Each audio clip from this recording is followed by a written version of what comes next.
Ok, vous m'entendez bien? Très bien, on va commencer comme ça. Aujourd'hui, on va entamer la sémiologie de l'appareil locomoteur. Quand vous êtes en troisième année, c'est pour la première fois que vous allez avoir affaire à des tests un peu particuliers concernant l'appareil locomoteur.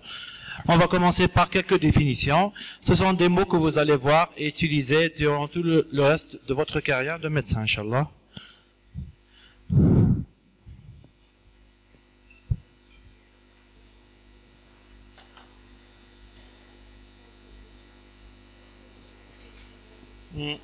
La souris, elle est connectée?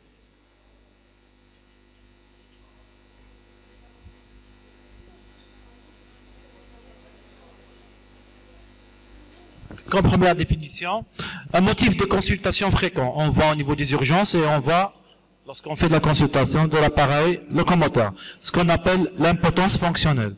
L'impotence fonctionnelle, comme définition, c'est une incapacité partielle ou totale à accomplir une fonction ou un mouvement. Généralement, le patient, quand il se ramène au niveau des urgences, il se plaint de quelque chose qui le dérange dans la vie.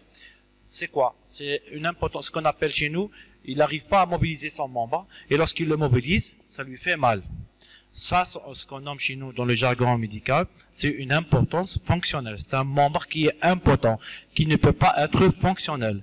Plusieurs étiologies peuvent être responsables de cette impotence fonctionnelle, notamment la douleur, qui peuvent être soit d'origine mécanique à la suite d'un traumatisme, ou une douleur d'origine inflammatoire, telle que suite à une pathologie rhumatismale, chronique par exemple, ce qui rend le membre totalement impotent, d'une manière totale, ou d'une manière partielle. Les raideurs articulaires, on va voir la définition tout à l'heure, sont aussi source d'impotence fonctionnelle. Ça s'intrigue un peu entre eux, mais chacune de ces définitions a sa particularité. Raideur, c'est une limitation des amplitudes d'une articulation. Des déformations et des tuméfactions, on peut aussi les voir. La seconde partie, c'est la raideur articulaire. C'est une perte totale ou partielle de la mobilité d'une articulation. Généralement, suite à une pathologie X, qui peuvent être d'origine rhumatismale, telle que la polyarthrite rhumatoïde, ou à la suite d'un traumatisme qui va entraîner un processus inflammatoire, ou un processus traumatique qui va entraîner une gêne. La gêne à la longue et le défaut de mobilisation de l'articulation, cela va entraîner une raideur de l'articulation, c'est-à-dire une perte de ses amplitudes. L'articulation, par exemple, telle que l'avant-bras, elle a une amplitude de 180 jusqu'à 30 degrés, par exemple, comme ça. Une raideur, c'est-à-dire il y a une limitation. L'amplitude, les angles sont diminués. Par exemple, on la retrouve à 120 jusqu'à 40 degrés. Juste un petit angle, c'est une articulation qui est raide. Il y a aussi une autre définition qu'il faut faire la part des choses, c'est une articulation ankylosée. C'est une articulation qui ne fonctionne pas du tout, elle est totalement bloquée. Ce qu'on appelle une articulation qui a fusionné carrément entre les deux segments intéressés. Les causes des raideurs, ce sont les rétractions capsulo-ligamentaires. Par exemple, suite à un traumatisme au niveau de l'épaule. Chez les patients qui présentent un traumatisme au niveau de l'épaule, par exemple, une luxation de l'épaule. Vous connaissez c'est quoi une luxation? Oui. On réduit. Et après, on fait une immobilisation. On bloque l'articulation pendant un blocage temporaire. On la laisse au repos pendant jusqu'à 3 semaines. Les parties ligamentaires et les parties molles, leur temps de cicatrisation est de 3 semaines. Si au-delà de 3 semaines, on fait persévérer notre immobilisation ou on retarde la rééducation, cette articulation a présenté une inflammation de la synoviale et de la capsule articulaire. Après que l'inflammation ait régressé, là, on aura une rétraction capsulaire. Cette rétraction capsulaire, elle va limiter la mobilité de cette articulation. Elle sera bloquée, elle sera enraidie. Ce qu'on dit, nous, elle est enraidigène. Ce sont des articulations qui s'apprêtent à l'enraidissement, telles que l'épaule, la hanche, genou et cheville. D'accord? Les conséquences, pour les causes, les déformations des surfaces articulaires, on a les déformations congénitales. Les surfaces articulaires, vous savez qu'il y a un cartilage articulaire qui entoure l'os des deux segments de l'articulation. Un cartilage, il est blanc. Vous connaissez? connaissez, il y a 5 qui connaissent. Vous connaissez, lorsqu'on égorge le mouton, au niveau des articulations, il y a une couche au niveau de l'articulation qui est un peu épaisse, mais elle n'est pas totalement dure. Lorsque le cartilage articulaire il est lésé, cela va entraîner des douleurs à la mobilisation de l'articulation. Et cette douleur, elle va limiter les amplitudes de cette articulation, entraînant, si elle ne travaille pas, et en plus il y a un défaut de contact et de glissement entre les différents segments osseux, cela va entraîner ce qu'on dit nous, une raideur articulaire. Les conséquences, bien sûr, on aura par exemple un genou qui est raide, qui a une petite amplitude articulaire, d'accord, qui va encore, et vous imaginez quelqu'un qui a une raideur du genou, qui se déplace au niveau de la maison, qui va prendre son bain, qui a nécessité d'aller au sanitaire, à savoir les sanitaires s'ils sont siège anglaise ou siège traditionnel turc, là, ça pose un grand problème pour un patient qui a un genou raide. Vous imaginez quelqu'un qui prend une position accroupie dans des endroits un peu à l'étroit, et en plus, une limitation des articulations. Ça va le gêner énormément, ça va vraiment les gêner. On passe à notre diapo.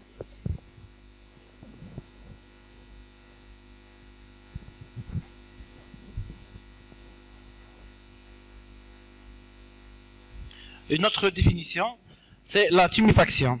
La tuméfaction, c'est quoi? C'est une augmentation du volume ou d'une partie de l'organisme. Cette tuméfaction, elle peut s'intéresser à un segment tel que le bras, l'avant-bras, au niveau du poignet et des doigts, ou au niveau du fémur, la jambe et le pied. Et parfois, la tuméfaction, elle peut intéresser les articulations. C'est une articulation tuméfiée. Généralement, par exemple, on prend le genou. Lorsqu'il y a une tuméfaction au niveau du genou, on ne peut pas savoir si cette tuméfaction, elle peut être d'origine, soit un épanchement par une entorse du genou, responsable d'une collection de liquide hématique, c'est ce qu'on appelle une hémarthrose. D'accord? On retrouve un genou qui est tuméfié, qui est gonflé, avec un signe bien particulier, c'est le signe de glaçon. Le signe de glaçon, on va le voir tout à l'heure, d'accord? Une inflammation, au niveau des doigts, par exemple, à l'occasion d'une polyarthrite rhumatoïde, ou par exemple au niveau du gros orteil, à l'occasion d'une goutte, on aura une inflammation avec un œdème, une rougeur, une tuméfaction. Tout cela, les 3 P, ce qu'on appelle, tout cela entraîneront une tuméfaction. C'est des exemples que je vous donne où est-ce qu'on peut trouver des tuméfactions. Et parfois la tuméfaction, elle peut être d'origine tumorale, à l'occasion d'une tumeur bénigne, maligne, soit par exemple à l'occasion d'une tumeur osseuse telle qu'un sarcome d'Ewing ou un ostéosarcome, ou au niveau des muscles, par exemple le muscle fémur, tel qu'un léomyosarcome. Ça dépendra de la localisation de la tumeur, mais devant toute tuméfaction, surtout si elle est suspecte, il faut toujours envisager les tumeurs, soit bénignes ou malignes. Les conséquences, bien sûr, lorsqu'on a une tuméfaction, on risque d'avoir, comme ici au niveau de la cheville sur la photo que vous voyez, il y a une tuméfaction en regard de la malléole latérale. Là, quand vous voyez sur l'image, il y a une tuméfaction au niveau de la malléole latérale. C'est une tuméfaction à la suite d'une inflammation avec une infiltration édémateuse suite à une entorse de la cheville. Ça, on appelle une tuméfaction. Elle est d'origine traumatique. Les déformations, notre mot, les déformations, c'est quoi? C'est des modifications intéressant un membre, voire un segment, le rachis ou d'une articulation. Il y a les causes, généralement, telles qu'on voit dans les pathologies rhumatismales. Il y a parfois, au niveau, lorsqu'on prend la polyarthrite rhumatoïde, elle est responsable d'une tuméfaction et en plus, elle est responsable d'une dégradation de l'articulation. Il y a une dégradation des 2 surfaces articulaires dans la polyarthrite rhumatoïde, surtout chez les femmes âgées, où vous voyez qu'il y a une déformation au niveau des doigts. Carrément, la main, ses doigts commencent à partir dans l'autre sens. Ils ne sont plus normaux axés. Ça se désaxe.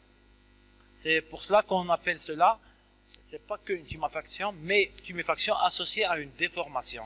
Il y a une désaxation au niveau du doigt. Par exemple, au niveau de l'avant-pied, le gros orteil, on peut avoir une déformation un peu particulière, surtout chez les jeunes femmes, ce qu'on appelle le hallux valgus.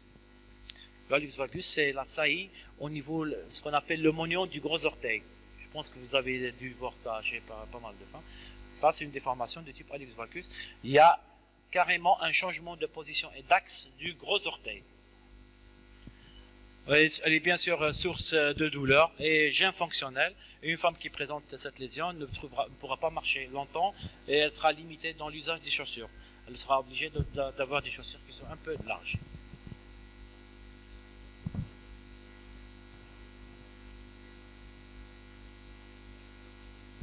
Une autre entité, ça c'est, on risque de vous allez le voir fréquemment si vous faites un module d'orthopédie, surtout au niveau des gardes des urgences. On a cette entité qu'on appelle la luxation. La luxation, c'est quoi? C'est une déformation, carrément, comme tout à l'heure. Comme vous voyez le membre, par exemple, c'est vous travaillez, vous recevez quelqu'un qui présente une luxation, vous allez voir une luxation du coude, un membre qui est totalement tuméfié, et en plus, la mobilisation, elle est impossible, parce qu'elle est très douloureuse. Et suite à quoi elle survient celle-là? Elle survient suite à une rupture et une perte de contact totale entre les deux surfaces articulaires, au niveau du coude, au niveau de l'extrémité inférieure de l'humérus, et la tête radiale et l'olécrâne, la partie proximale. Une luxation d'épaule, aussi elle est très fréquente, et en plus elle peut être source d'instabilité et récidivante, si elle est maltraitée. C'est une perte de contact totale. Comme vous voyez sur ce schéma, il y a des schémas ici. Là, vous voyez que l'articulation de l'olécrâne, elle est totalement vide. Ok, avec l'extrémité inférieure du l'humérus qui part en avant. C'est-à-dire que les deux os de l'avant-bras, la tête radiale et l'olécrâne sont vides. Il n'y a pas de contact avec l'extrémité inférieure du l'humérus. Cette luxation, quand vous voyez sur la seconde image, là, ça c'est quoi? C'est la cavité. Très bien. Et la partie, celle-là, c'est quoi?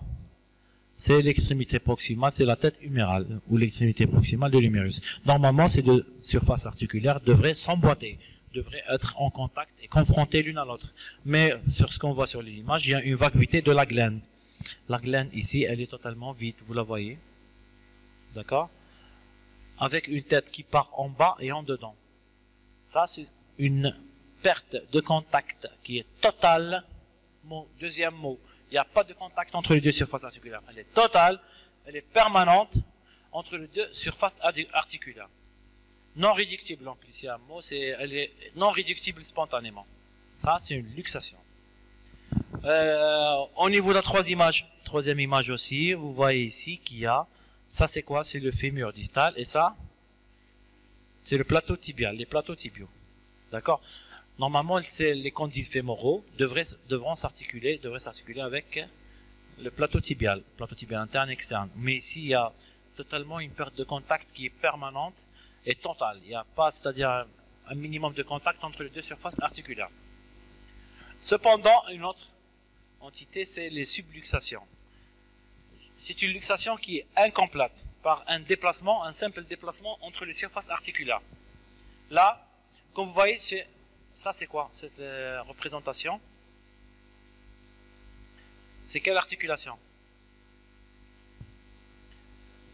C'est l'articulation fémoro-patellaire. C'est entre le fémur et la patella, la rotule. Vous voyez ici. Ça, c'est une incidence, on voit comme ça. C'est une vision super axiale. C'est une vision axiale de l'articulation fémoro-patellaire. Comme vous voyez ici, normalement, dans l'articulation fémoro-patellaire, la patella devra s'articuler avec la totalité de la trochlée, ça s'appelle la trochlée. Dans la première cas de figure, vous avez qu'il y a une perte totale des surfaces articulaires, c'est une luxation. En anglais ou en français, ça s'appelle aussi dislocation. Mais dans le deuxième cas, vous voyez que les deux surfaces articulaires, les deux joues, il y a une joue qui garde le contact avec la trochlée. Mais la première joue, elle a perdu le contact. Mais elle n'est pas totalement luxée. D'accord? Il y a toujours une partie ça garde un contact au minimum entre les deux surfaces articulaires. Au niveau de la hanche, il y a aussi une entité qu'on appelle aussi subluxation, mais dans le jargon médico-chirurgical, vous connaissez que le cotyle s'articule avec la glène. Le cotyle s'articule avec la glène. C'est censé être une articulation bien englobante. Parfois, on a un cotyle, surtout chez les enfants en croissance, le cotyle n'englobe pas la totalité de la tête. Il est un peu béant, un peu large. Là, il y a la tête qui est un peu, qui se permet de faire des mouvements à l'intérieur de l'articulation. Et parfois, voire même, il y a une perte de contact totale. Là, dans ce cas de figure, on appelle ça une excentration ou une subluxation, si vous voulez, mais une excentration. C'est-à-dire que la tête n'est pas totalement centrée dans la cavité cotyloïdienne, mais elle est un peu excentrée. D'accord? On passe à notre diapo. On va voir aussi, après les définitions, on a vu tout à l'heure les quelques définitions. On a commencé par l'entorse, tout à l'heure les luxations, subluxations, et maintenant on va voir les entorses, ou ce qu'on appelle, avant de les définir comme entorse, les lésions ligamentaires. On a ce qu'on appelle trois types d'entorses, allant de la simple entorse jusqu'à l'entorse grave. C'est quoi? C'est une lésion d'une articulation, généralement qui est provoquée par un mouvement brutal, qui peut entraîner soit une élongation, une déchirure ou une rupture ligamentaire totale. Comme vous voyez sur le premier schéma là, il y a au niveau de ce genou, c'est un genou là, pardon, vous m'excusez, là c'est un genou. Vous voyez ici que vous avez le ligament latéral interne, le ligament latéral externe et les croisés antérieur et postérieur. Vous connaissez? Vous avez fait ça en anatomie. Lorsque par exemple on fait un mouvement au niveau du genou, un mouvement de varus. Un varus, c'est-à-dire que la jambe se tord en interne. On provoque quoi? Un étirement au niveau du ligament latéral externe. Toute l'attention a été mise sur le ligament latéral externe. Ce ligament latéral externe peut être lésé. Soit il peut avoir une simple élongation, c'est-à-dire un étirement sans déchirure. Là, il y aura une douleur, mais la cicatrisation après une petite immobilisation, elle va être totale. Parfois, on peut avoir une déchirure partielle, comme vous voyez sur le schéma. Vous le voyez ici. Ça, c'est une entorse moyenne, c'est-à-dire qu'avec un peu d'immobilisation, la cicatrisation va avoir lieu généralement au bout de 3 semaines jusqu'à 1 mois. Mais dans le troisième cas de figure, là, une lésion totale du ligament latéral externe, c'est une rupture totale du ligament. Là, ça va entraîner une instabilité. C'est-à-dire que le genou sera instable. Dès que le patient va faire un petit mouvement de varus, il va être accentué. Et en marchant, ça va le gêner énormément parce que le genou va se disloquer d'une manière partielle, pas totalement, partiellement. Et en plus, ça prendra beaucoup de temps pour soit cicatriser, et ça cicatrise mal, ça laisse des séquelles et ça risque même d'entraîner des raideurs, comme on explique tout à l'heure, une limitation des membres. Mais dans ce cas de figure, en majorité, plus de 60% des cas, on aura un défaut de cicatrisation et elle sera incomplète et on sera obligé de faire un transfert ou une réparation chirurgicale. D'accord? Une autre entité qu'on va voir, on a vu les lésions ligamentaires, les entorses, maintenant on va voir la fracture. C'est quoi la fracture? C'est défini comme étant une rupture, ou plus communément dit, une solution de continuité au niveau de la continuité d'un os. La fracture se définit par le terme rupture ou solution de continuité au niveau d'un segment osseux. Comme vous voyez sur cette image, là-bas, sur la radiographie ici, vous voyez que c'est un segment diaphysaire. Ça, c'est un segment diaphysaire. Là, il y a une solution de continuité entre le fragment proximal et distal au médiodiaphyse, au niveau de la moitié de la diaphyse. Cela, c'est une fracture. La particularité de la fracture, c'est qu'il y a un trait de fracture. Ce trait de fracture diffère d'une fracture à une autre. On aura plusieurs types de fractures. Bon, on peut avoir un trait transversal, c'est-à-dire que les deux segments diaphysaires, la fracture sera transversale, directement, elle est verticale par rapport à l'axe diaphysaire. On peut avoir une fracture oblique, légèrement inclinée par rapport à la diaphyse. On aura les obliques courtes, les obliques longues. Ça dépendra de l'angle, qui est limité à 30 degrés, inférieur à 30 degrés. De la verticale, elle est courte, supérieure à 30, elle est longue. On peut avoir des fractures spiroïdes, en spire, hélicoïdales. Comme vous voyez ici, c'est une fracture spiroïde. Là, c'est le type sur la radio. On peut avoir aussi des fractures complexes. Des fractures complexes, c'est-à-dire plusieurs fragments, au minimum 2 ou plus. C'est 3 fragments, 4 fragments, en aile de papillon. Il y a beaucoup d'entités complexes. On peut avoir aussi des fractures qu'on dit communitives. Communitives, c'est-à-dire vraiment un fracas. C'est-à-dire qui échappe à l'ostéosynthèse. On ne peut même pas la réparer. On ne peut même pas venir la mettre en bout en place. La fracture aussi a un deuxième paramètre qu'on peut analyser, c'est son déplacement. La fracture, elle peut se déplacer. Les deux segments d'une fracture peuvent se déplacer. On aura peu de déplacement, c'est-à-dire que la fracture, elle est par exemple une fracture sous périostée, il n'y a que le trait de fracture, elle n'est pas déplacée, elle est en place.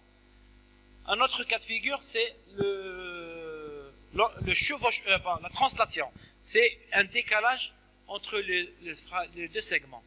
Ce n'est pas une rupture totale, bon, c'est une fracture avec un déplacement minime, c'est-à-dire qu'une simple translation, c'est un décalage entre les deux segments. On aura aussi le chevauchement. C'est comme ça s'écrit. Là, c'est pas un contact étroit ensemble, mais il y a un décalage dans un sens axial diaphysaire. On aura aussi bien sûr une angulation. C'est toujours un contact entre les deux surfaces fracturaires, mais constituant un angle entre les deux segments, bien sûr diaphysaire. On aura le télescopage, il y a d'autres déplacements, mais contentez-vous de ce que vous voyez maintenant. Oui? Oui?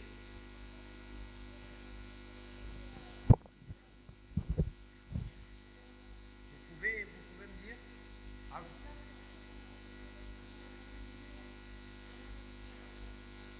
J'arrive pas. Non, clavicule nouveau-né encore?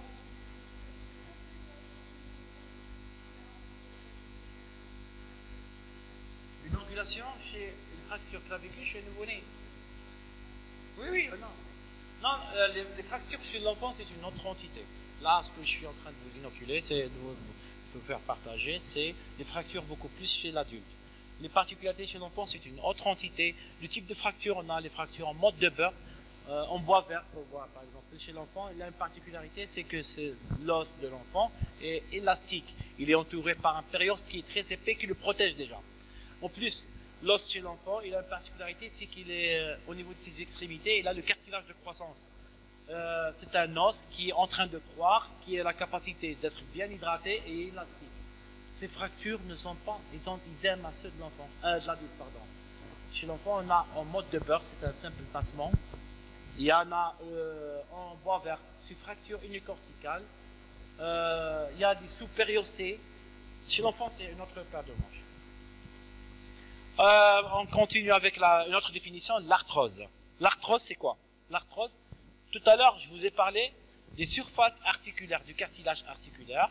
C'est le cartilage blanc qui est au niveau de la zone de contact entre les surfaces articulaires.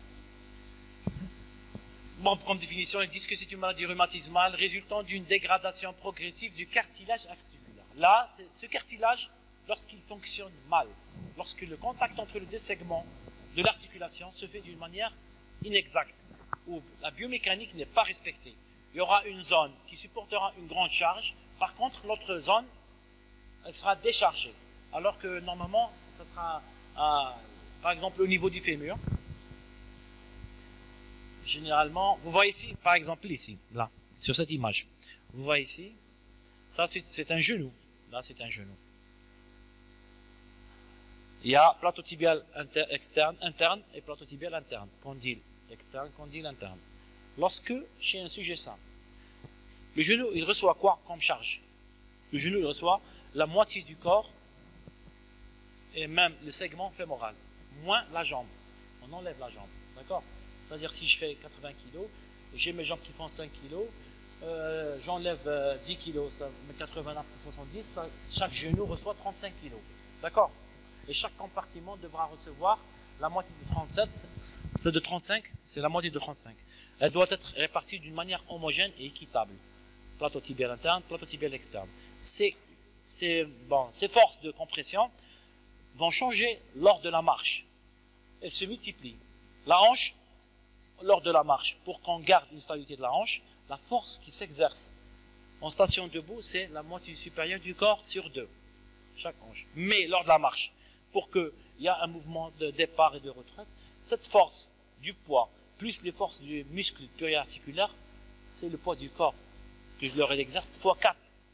Si je reçois, c'est la hanche, elle reçoit 50 kg de charge. Lors de ma marche, elle reçoit 200 kg. C'est le poids exercé, c'est P fois 4.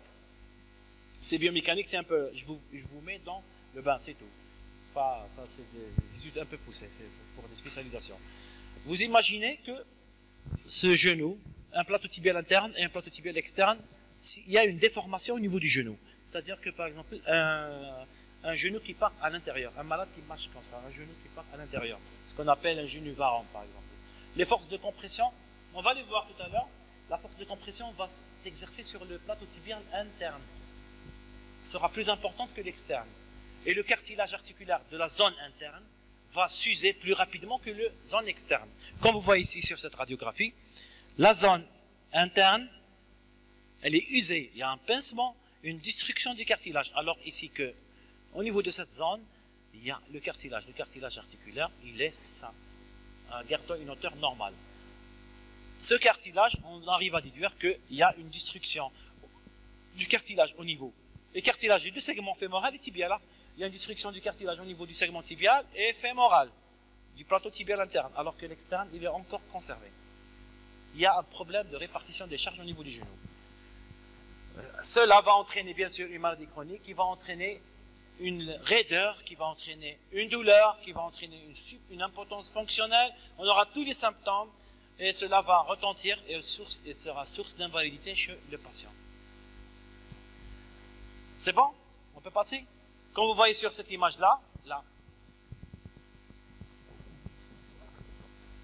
Et cette image, c'est une combinaison entre l'arthrose et l'arthrite. On va voir l'arthrite et après je vous explique. Là, vous voyez ici sur cette image. Ça c'est la zone arthrose, ça c'est la zone arthrite. Là c'est l'arthrose. L'arthrose, vous voyez ici qu'il y a une destruction du cartilage articulaire. Là, ce qui est en blanc, il est détruit, écrasé, perforé, délabré. On arrive même à voir l'os métaphysaire, c'est-à-dire l'os rouge. Il n'y a plus de cartilage blanc, ça disparaît. Et lorsque l'os rouge se confronte avec au niveau de l'articulation, cela va entraîner beaucoup de douleurs. Il va être source de gêne. On passe à une autre chose. On chose ose. On commence la vie en it et on termine en rose. On voit la vie en rose en haut et là-bas, c'est une inflammation. Au niveau de l'arthrite, c'est des douleurs inflammatoires à débit brutal. Nous, là, c'est résultant d'une dégradation progressive. Il y a débit brutal avec réveil nocturne, déverrouillage matinal et non calmé par le repos. Généralement, il y a une réaction inflammatoire importante sur une articulation. D'accord? Pas obligatoirement détruite. Cette inflammation est d'origine rhumatismale, qui est d'origine infectieuse. D'accord? Infectieuse, tuberculose, spécifique, non spécifique, ou virale. Vous êtes dans un tableau un peu large. Elle s'accompagne généralement de quoi? L'arthrite. Elle s'accompagne d'une réaction synoviale à l'intérieur. Vous savez que l'articulation à l'intérieur, elle est entourée d'une synoviale.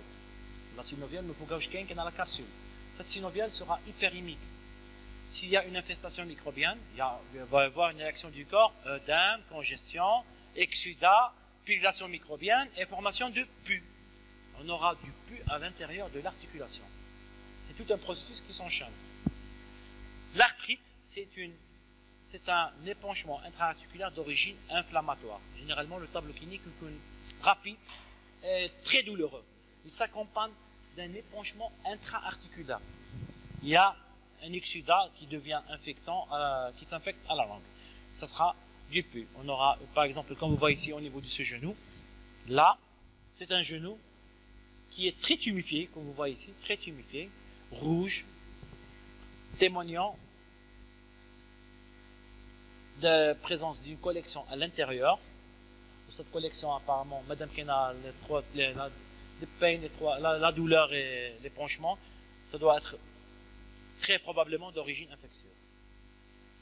Et ça a entraîné une limitation des mouvements actifs et passifs parce qu'il y a l'épanchement qui va bloquer les amplitudes articulaires et va être source de gêne à la mobilisation.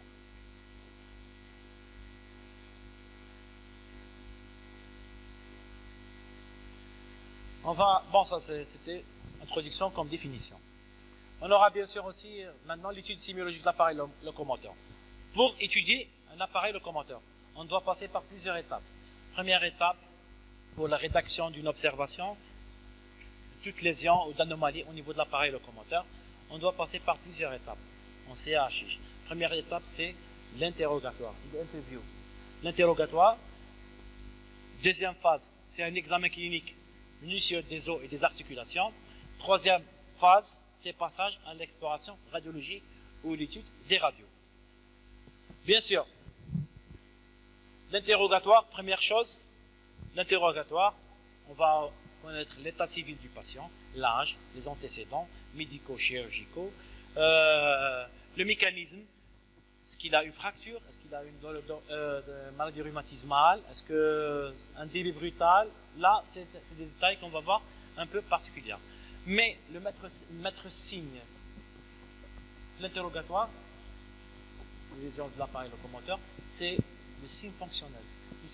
Le signe fonctionnel, c'est-à-dire par exemple, on a quelqu'un qui est venu, suite à un traumatisme, et le signe fonctionnel d'appel lourd, c'est quoi? Que j'ai de douleur au niveau de la cheville que je n'arrive pas à mobiliser. Ça, c'est le premier signe clinique, ou ce qu'on appelle nous, un signe fonctionnel.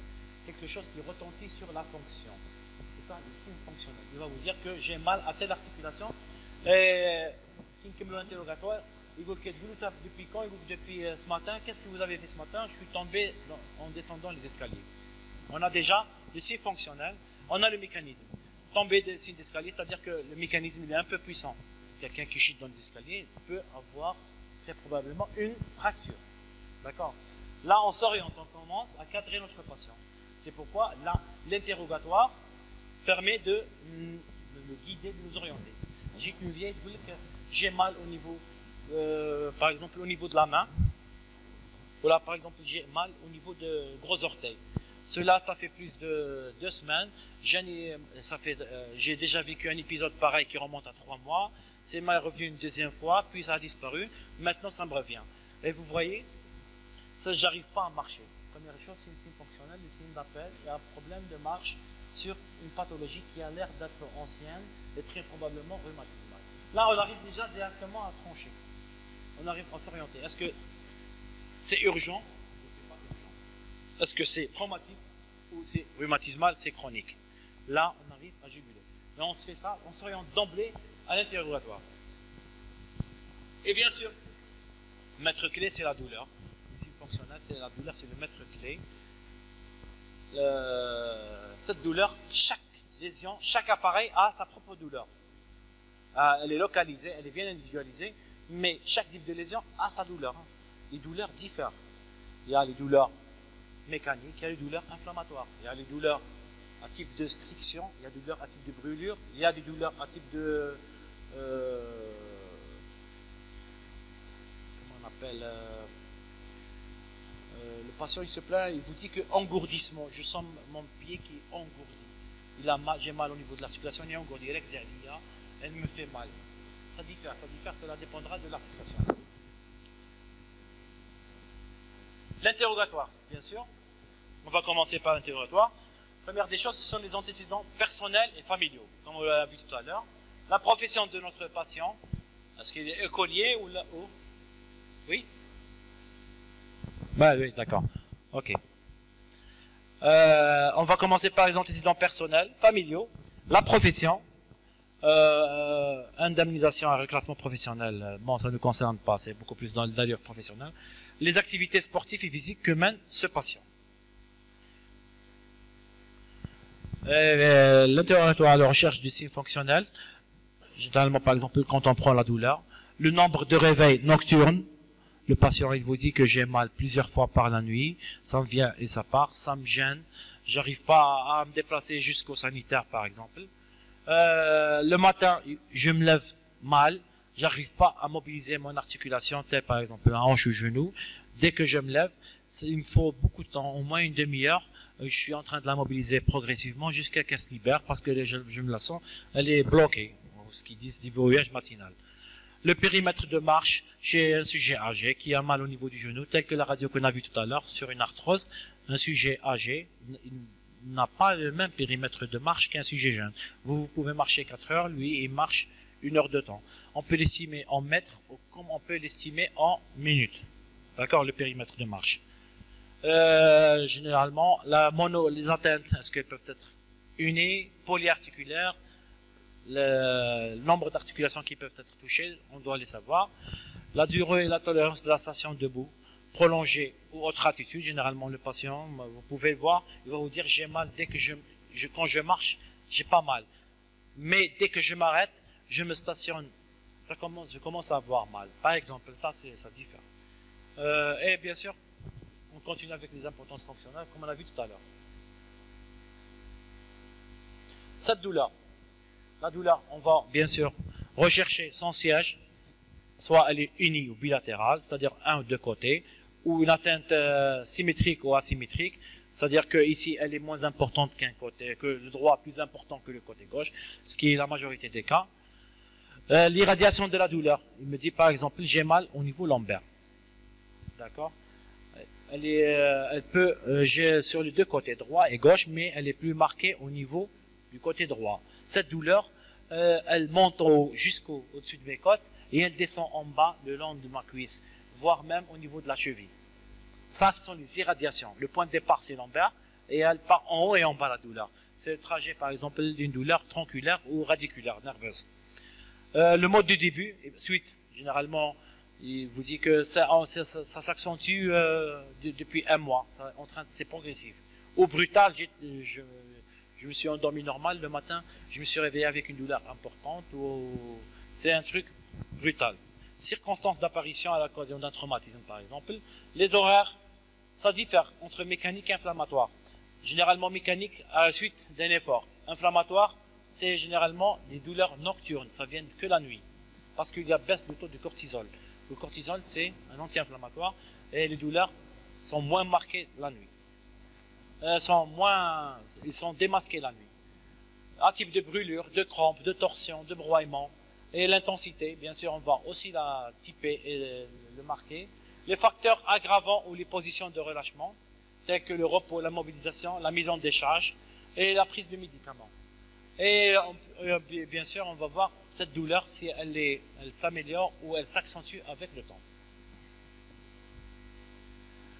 Pour les douleurs mécaniques et inflammatoires, généralement, les douleurs mécaniques, elles sont aggravées par l'effort et la mise en charge. Dès que le patient commence à faire de l'effort, là, il y a apparition de la douleur, ou voire même, si elle existe déjà, son accentuation. Dès qu'il se met au repos, cette douleur commence à disparaître, à régresser, voire même à disparaître. Généralement, la douleur, elle n'existe pas la nuit. Lorsqu'il s'agit de douleurs d'origine mécanique, ou généralement suite à un changement de position plus confortable. La matinée, après une bonne nuit au repos, la douleur mécanique elle disparaît carrément et le patient reprend d'une manière sombre qui n'a jamais existé, surtout après le sommeil, bien respecté la nuit. Calmé généralement par le paracétamol et les anti-inflammatoires standards. Mais les douleurs d'origine inflammatoire, généralement c'est nocturne, surtout la deuxième partie de la nuit. Au début de la journée écoule maximale et après ça disparaît et ça n'apparaît pas durant, c'est tolérable durant toute la journée.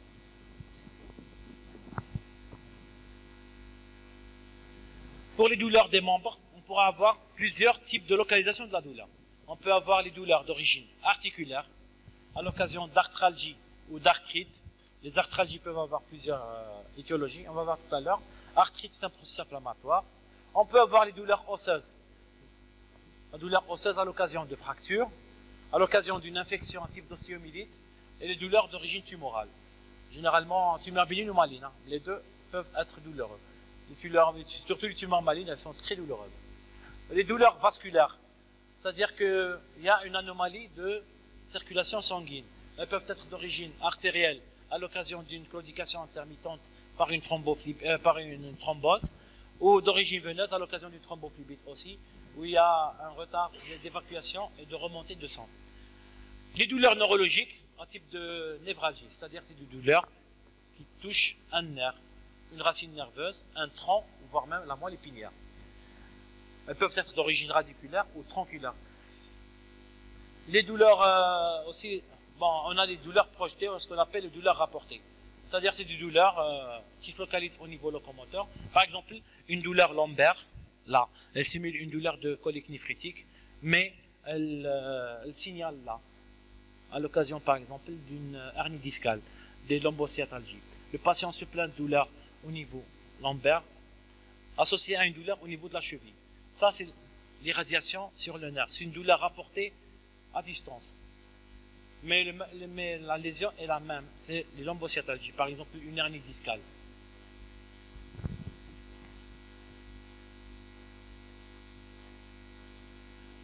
Bon, c'est l'examen clinique. On passe, on a continué avec l'interrogatoire. On a vu les différents types de douleurs. D'accord? Comment on apprécie la douleur, comment on la localise, comment on l'étudie. D'origine inflammatoire et d'origine mécanique. L'autre signe fonctionnant. Maintenant, on passe à l'examen clinique. L'examen clinique, première des choses, quand on veut examiner un appareil locomoteur, on doit examiner la locomotion, on doit examiner le mouvement, on doit examiner l'attitude. Première chose à envisager, c'est la démarche. Chez un sujet normal, la démarche elle est rythmée, régulière, on a le même rythme, régulière et souple. Vous voyez que les articulations fléchissent. Normal, d'une manière harmonieuse, il y a un décalage, démarrage du pas, c'est toute une étude la marche, c'est pas ce que vous voyez maintenant. Il y a toute une étude, le décollement du pas, l'appui, la mise en place, c'est les doigts, c'est toute une étude, c'est des cycles répétés lors de chaque mouvement et c'est très complexe. Chez un sujet qui présente une pathologie de la marche, on peut avoir ce qu'on appelle des boiteries. Et ces boiteries diffèrent selon l'étiologie. Comme vous voyez ici, la première, c'est la boiterie de Trent de Limbourg. Elle est définie par une insuffisance des muscles du moyen fessier du côté de l'appui. Le patient, il marche comme ça. Le moyen fessier qui assure l'équilibre du bassin, du côté lésé, il est défaillant. C'est pourquoi il marche comme ça, il boite comme ça. C'est un déficit du moyen fessier. Ce qui va entraîner un déport du bassin du côté latéral. Son moyen fessier, il est défectueux et il n'arrive pas à mettre son rachis en équilibre avec le bassin. Ce qu'il fait, c'est qu'il bascule son tronc par rapport au bassin pour compenser le déficit du moyen fessier. C'est comme ça, c'est une marche comme ça. C'est la boiterie de Trent de Limbourg. Une deuxième boiterie, c'est les boiteries d'esquive. Boiterie d'esquive suite à quoi? Chez un enfant, par exemple, qui a mal au niveau de sa hanche. Il est tombé suite à un traumatisme ou à une petite synovite réactionnelle. Là, il n'arrive pas à mettre sa hanche d'une manière correcte et prolongée. Là, il doit raccourcir le temps de pause. Ce qu'on appelle boiterie d'esquive. Il n'appuie pas totalement. D'accord? Il a la totalité de son membre, qui est le bassin, il est normo-axial, le tronc, il est normo-axial, pardon, mais il n'arrive pas à prolonger son appui. Il réduit le temps d'appui lors de la marche. Vous trouvez comme ça. D'accord? Ça, c'est une deuxième type de boiterie. Généralement, pour les atteintes, là, c'est d'origine mécanique. Mais lorsqu'il y a une atteinte neurologique, là, ça diffère totalement de l'origine mécanique et musculaire. La démarche ébrieuse, par atteinte cérébelleuse, ébrieuse, c'est quelqu'un simulant une ébriété, c'est-à-dire une benskran, c'est ça. Le steppage, c'est un déficit de relèvement du pied. D'accord? Les muscles de la loge antéro-externe sont paralysés. Ils n'arrivent pas à faire le talus du pied. Lorsqu'il marche, il ramène son pied avec lui. D'accord? Vous voyez ici. Il n'arrive pas à faire comme ça. L'appui. Le talon, il pose comme ça son pied. C'est ça le steppage. D'accord? C'est une paralysie de la loge, du muscle de la loge antéro-externe du pied.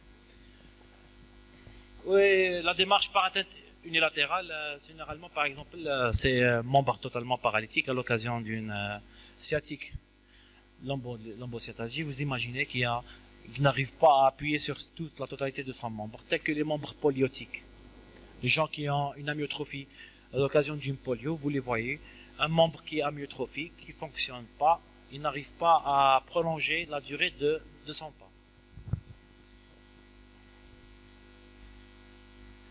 On continue toujours avec l'examen des membres, bien sûr, avec l'examen clinique. On a vu la première des choses, c'est l'étude de la démarche. Maintenant, on va voir l'examen du membre.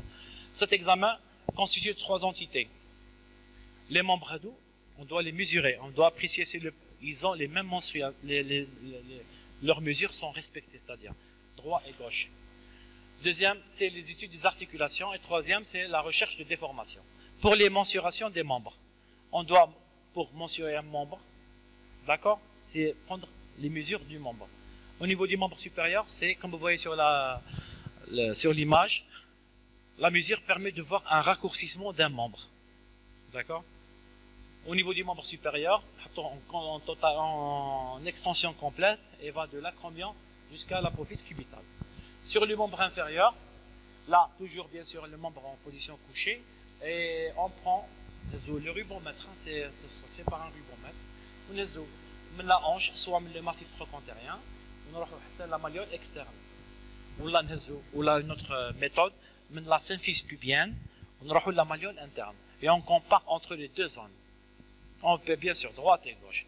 Là, nous sommes en train de rechercher un défaut de longueur entre les deux membres, responsables d'une boiterie, d'une douleur, d'une raideur.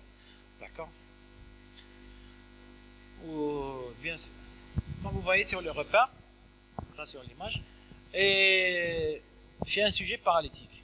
C'est un sujet qui a été longtemps immobilisé. Il va développer une amyotrophie. L'amyotrophie, c'est quoi? C'est une diminution de la taille des muscles. Chez chaque segment qui ne travaille pas, le corps a la particularité de prendre de lui et de répartir aux autres zones qui travaillent. L'équilibre naturel des choses. Un segment qui ne travaille pas, ses muscles régressent. D'accord? Manque de taille. Et là, on aura une amyotrophie, bien sûr, du segment fémoral ou segment cural, par exemple au niveau du membre inférieur. Les muscles le pourtour, c'est le diamètre. D'accord? Par un ruban. Comme vous voyez sur les images, là, sur les images, on se repère par rapport à une distance, par exemple, au niveau de la rotule, le bord supérieur de la rotule, nous avons la même distance maintenant, le bord supérieur maintenant, et on compare les deux côtés pour voir cette zone-là. C'est même segment jambier. Chez quelqu'un qui a une paralysie, qui a été longtemps immobilisé, où le membre ne travaille pas, on aura une amyotrophie. Bien sûr, on aura une régression de la taille de la cuisse.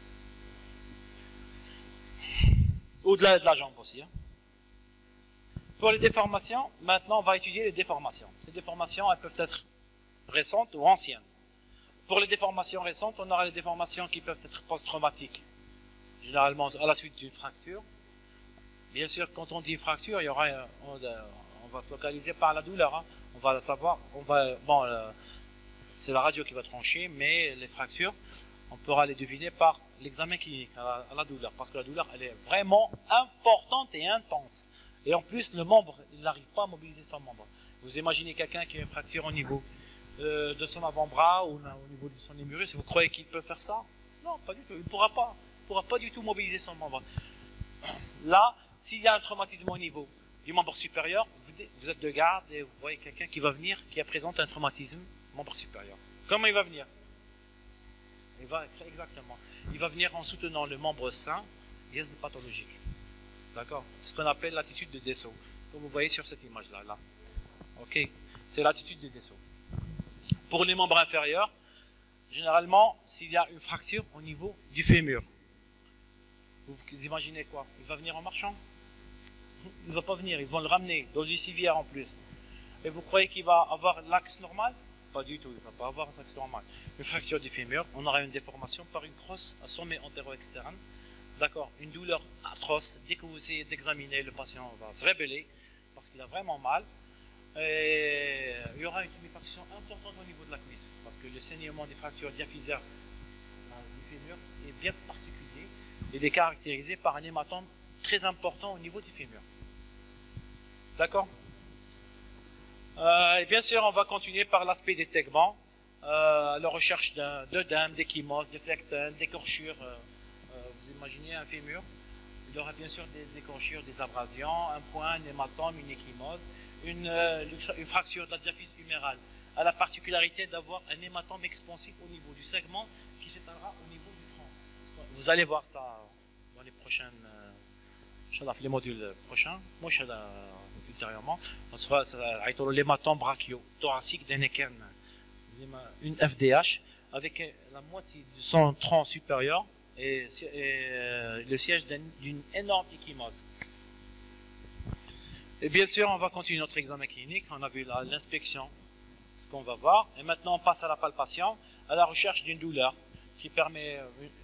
C'est pas facile de palper une fracture, hein, croyez-moi. C'est pas facile, c'est pas du tout. Peut-être méta, peut-être CAR, TARS, mais FDF, FDG pour la palper. Il faut avoir du courage avec le patient. Et bien sûr, qui dit fracture des os diaphysaires longs, dit traumatisme important. Et qui dit traumatisme important, risque de lésion associée. Il peut avoir une rate, un foie, une lésion du foie. Là, traumatisme crânien. Il faut toujours être vigilant dans les fractures, notamment dans les fractures importantes, suite à un traumatisme, accident de la circulation, accident de la voie publique. Là, on risque d'avoir des lésions associées et il faut toujours mettre le patient en condition et surveiller les états de choc. Les signes des états de choc par un pouls rapide, filant, des hypotensions, d'accord, le trouble de la conscience, la pâleur, la sueur, le coma, voire même au coma et l'hypothermie. Là, il faut toujours être vigilant chez un patient qui présente une fracture, notamment dans les gros segments. La radiographie, bien sûr, c'est la confirmation qui permet de poser le diagnostic, de la confirmer, de typer la fracture et son déplacement. On passe à la deuxième, les déformations. On a vu les déformations récentes suite à un traumatisme, telles que les fractures. On aura vu les déformations séquelaires. Généralement,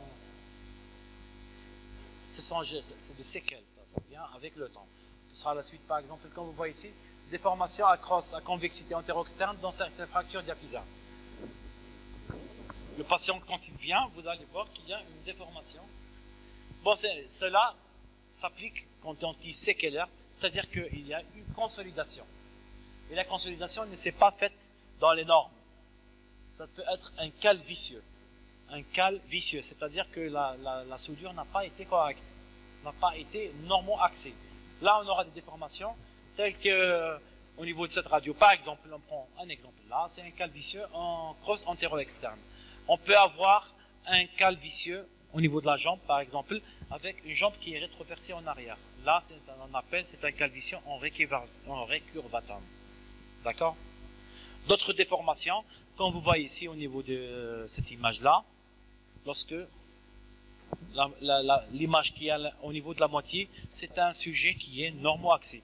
Vous voyez ici le parallélisme entre les axes des deux membres, les axes anatomiques des deux membres inférieurs. La distance entre les deux genoux, la distance entre les deux chevilles, elle est respectée. Ce qu'on appelle les travers de doigts. Mais lorsque il y a une augmentation des travers de doigts, nombre de doigts, on glisse comme ça les doigts entre les segments, lorsque le sujet vient comme ça, est-ce qu'il est normal? Pas du tout.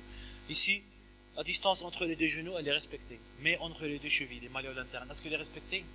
Non. C'est une déformation qui part, c'est le segment distal qui part en valgum. Valga. Il part à l'extérieur. Il part en externe. Ce qu'on appelle ici, c'est un genu valgum. Genu valgum. D'accord? Par contre, côté éliminer, vous voyez que la distance entre les deux malléoles internes ou les deux chevilles en bas, elle est normale. Il n'y a pas de travers de doigt important, juste un, deux travers de doigt. Mais au niveau des deux genoux, elle est augmentée. Je vois beaucoup plus un des nourrissons, ou là je vois un des petits enfants qui vont commencer à marcher. Ce qu'on appelle les genoux varum, c'est le segment distal qui part en vara. D'accord? Genoux varum. Ok? C'est intéressant? Oui, ou pas du tout? Oui. Très bien. Vous allez garder ces notions toute votre vie. Hein? Vous allez devoir examiner des bébés, des enfants, des femmes, des vieilles, et ces axes-là, vous devez les retenir dans votre tête.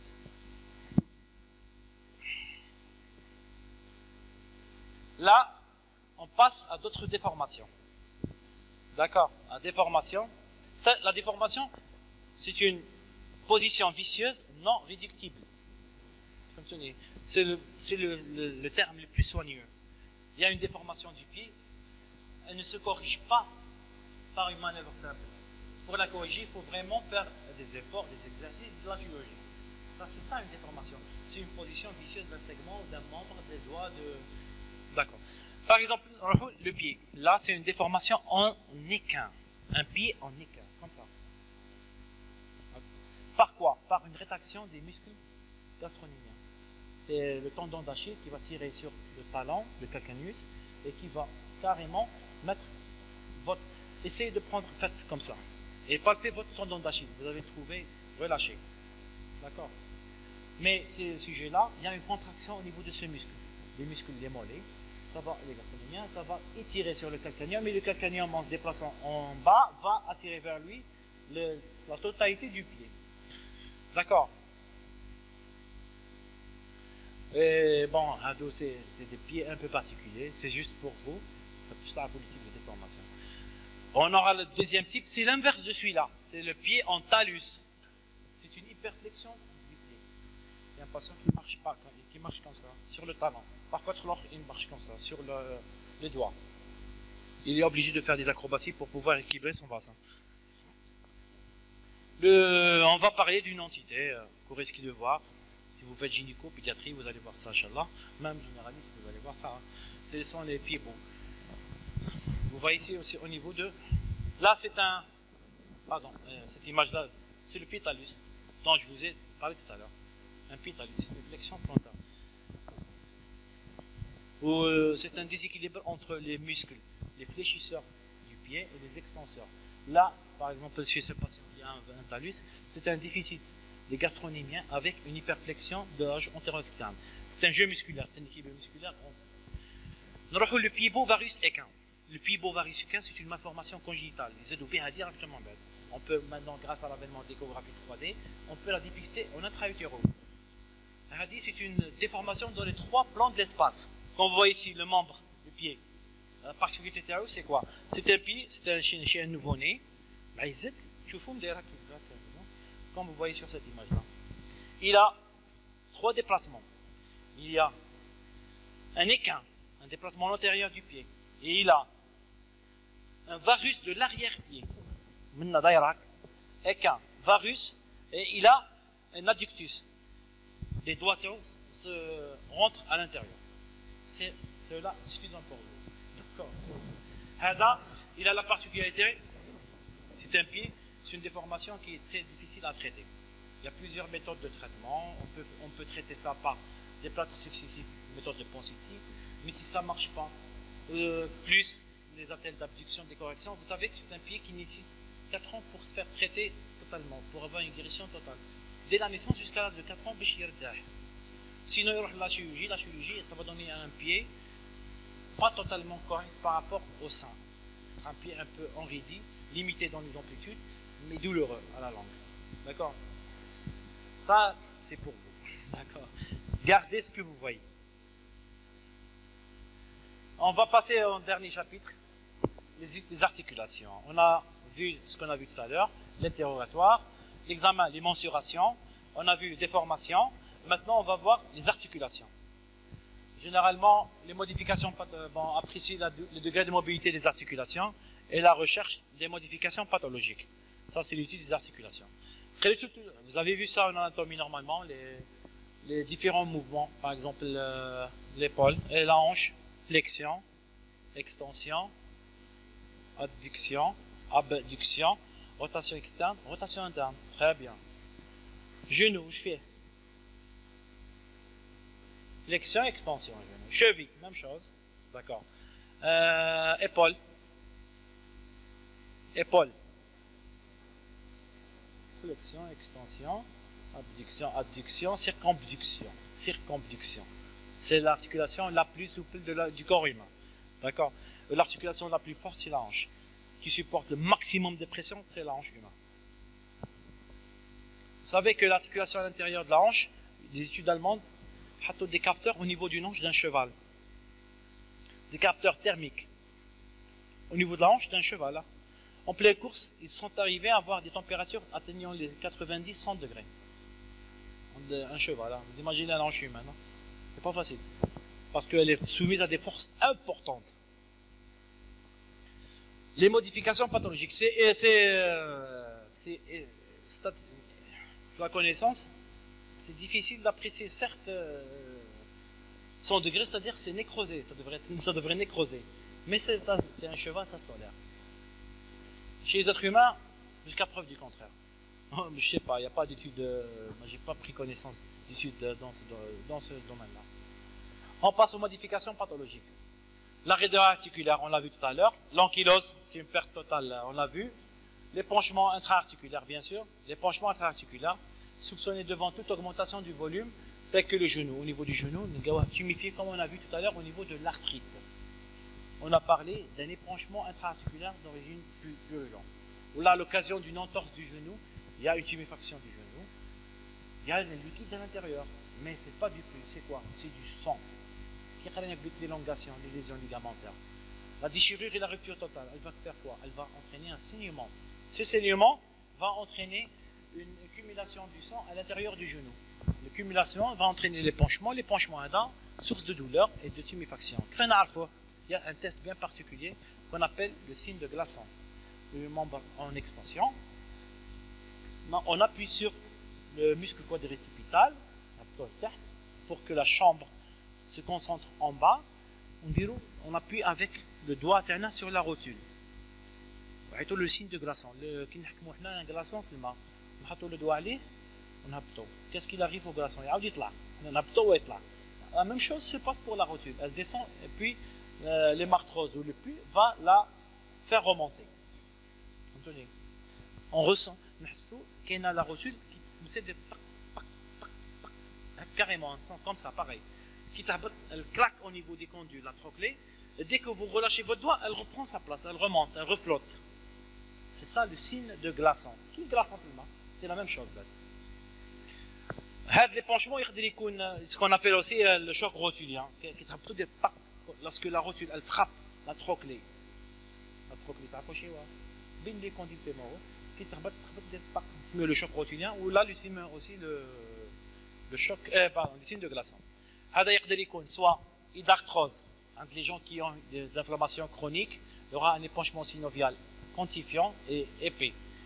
Ce sera d'arthrose, c'est un liquide joncitrin normal. C'est un liquide synovial, mais en grande quantité. On peut avoir du sang, généralement suite à une luxation du genou, là, un traumatisme du genou, un hémarthrose. Et dans le reste, c'est l'arthrite purulente, on va trouver du pus. D'accord? On va étudier l'étude de cette fonction articulaire. On va étudier, bon, c'est pas beaucoup, les protéines à l'intérieur. Beaucoup plus, ce qui nous intéresse, c'est la bactério. Et la recherche de microcristaux. De microcristaux pour les chondrocalcinoses. C'est une entité que vous allez voir en rhumato. On passe. On examine le commentaire. Donc, on examine le rachis, l'examen du rachis. Le rachis, c'est une entité, c'est une partie qui permet d'avoir un tronc, rigide, axé. Vous imaginez quelqu'un sans rachis? Le douda, c'est un verre, un verre avec des pieds et des mains.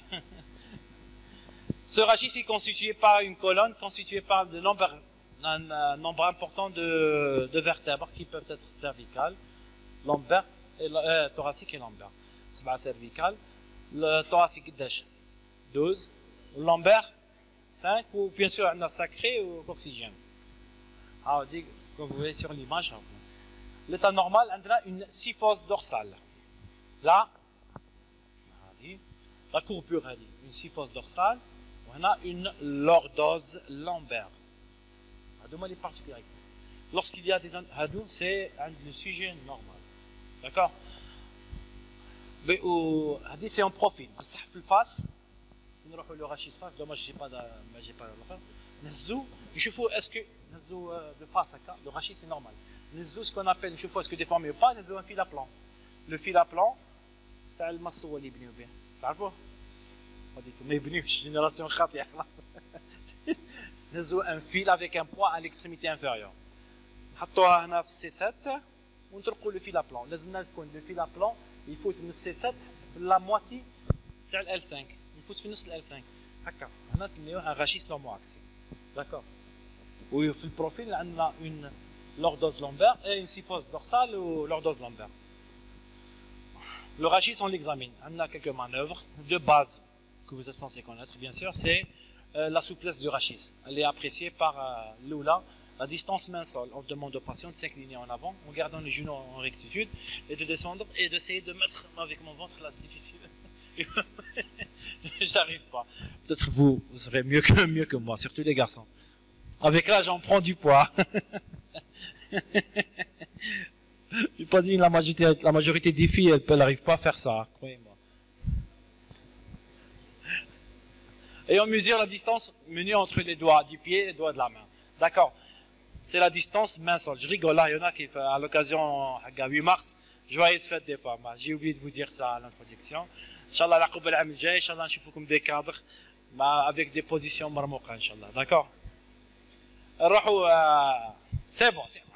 Il n'y avait pas suffisamment de roses à Betna pour les ramener ici. Hein.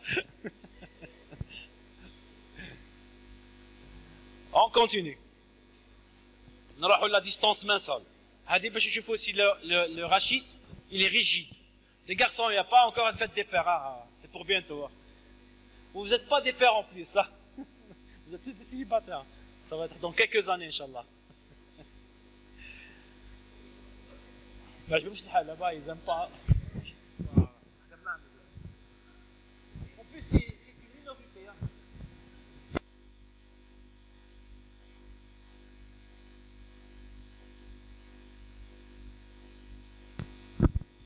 Allez, on continue. Allez, on a dit examen de la mobilité du rachis, la distance main-sol, pour tester la souplesse. Parfois, chez un sujet qui présente un rachis qui est inflammé ou un rachis qui est mal formé, il n'arrivera pas à faire cette distance, il n'arrivera pas à s'incliner totalement. D'accord? Deuxième, par exemple, chez quelqu'un qui a des lombocyatalgies, un discal, il me donne des lombocyatalgies. Les lombocyatalgies, par exemple, un signe bien particulier, nous évoquer fortement. On peut fortement dire que c'est une hernie discale suite des lombocyatalgies suite à une hernie discale. C'est le test de Laseg. Le test de Laseg, c'est quoi? C'est le patient qui est en position couchée, d'accord? J'ouvre par le talon, on décolle le talon, le membre en extension. Arrivé à un certain degré, dès qu'on atteint un certain degré, là, ça provoque une douleur lombaire à irradiation, une douleur d'origine lombaire tronculaire. Et ça descend le long du membre. D'accord? Là, c'est une forte présomption qu'il s'agit d'une hernie discale. Ça, c'est par exemple la manœuvre de Laseg. Il y a beaucoup de manœuvres dans l'examen clinique du rachis, mais j'ai essayé d'être bref pour vous. Là, on va voir quelques anomalies que vous risquez de voir durant votre carrière. Première des choses, chez un patient généralement qui présente, comme je vous disais tout à l'heure, des lombocyatalgies. Quand il va venir chez vous pour se faire examiner, pour avoir un traitement ou se poser un diagnostic, il va venir comme ça. Il va se pencher dans le côté où il a mal. D'accord? Il va dire une inclinaison latérale du tronc. D'accord? Ça, c'est pour quelqu'un qui a mal au niveau du tronc à la suite d'une hernie discale, par exemple. Par contre, on a les douleurs, les déformations chroniques, on aura une syphose. La syphose, c'est quoi? C'est une accentuation de la syphose dorsale. Un membre, le dos voûté, une syphose accentuée. Là, on l'a vu dans le bossu de Notre-Dame. Vous connaissez le bossu de Notre-Dame? Vous les connaissez. La majorité, quand ils connaissent des nains, suite à des malformations génétiques, ou là, quand ils connaissent héréditaires, sans autre déformation, ils sortent le dos voûté, une voûte. D'accord, c'est la voûte. Ça, c'est les syphoses. Généralement, on peut les voir à l'occasion de la maladie de Scheuermann. C'est une maladie un peu particulière. C'est un défaut de matrice, de matérialisation osseuse. Une autre entité, c'est la scoliose. Là, la scoliose, c'est une pathologie vraiment, elle est mal prise en charge chez nous. On n'a pas les moyens et on investit mal chez nous. C'est une déformation en 3 plans. C'est une déformation hélicoïdale du rachis. D'accord? Vous voyez ici le rachis. Il a totalement, c'est une déviation sinueuse de la colonne vertébrale dans les 3 plans de l'espace. le signe, maître signe, c'est ce qu'on appelle, le diagnostic, c'est la gibbosité. La gibbosité, c'est quoi? Gibo un patient, me demandait de faire tout à l'heure, de se mettre comme ça, en extension, membre relâché en haut, on l'incline. Là, on fasse les. On fasse les, ou il s'incline, soit on fasse les, ce qui nous intéresse, c'est d'être en face à son inclinaison. Vous voyez ici, c'est une personne qui est inclinée. Nous sommes derrière elle. On va remarquer qu'il y a un côté de son thorax qui est surélevé par rapport à l'autre. Vous voyez ici, il y a un décalage entre les deux parties du thorax, les hémithorax. Là, c'est un scan. Vous voyez bien. Vous voyez que c'est la vertèbre, elle est tordue, elle est tournée, et les côtes sont le côté là. L'hémithorax, celui-là, il est vraiment étroit, alors que le côté latéral, il est large. C'est ça, c'est une torsion dans les trois plans. Et ça enlève que le côté est surélevé par rapport à elle. Elle dit c'est la hauteur de la gibbosité. D'accord? C'est une déformation dans les trois plans de l'espace de la colonne vertébrale. Et ça va, sur la radiographie de face, on va voir la torsion, comme vous voyez ici, de la colonne vertébrale. Face, tu vois, c'est une simple inclinaison avec une déformation, une torsion, vraiment un angle.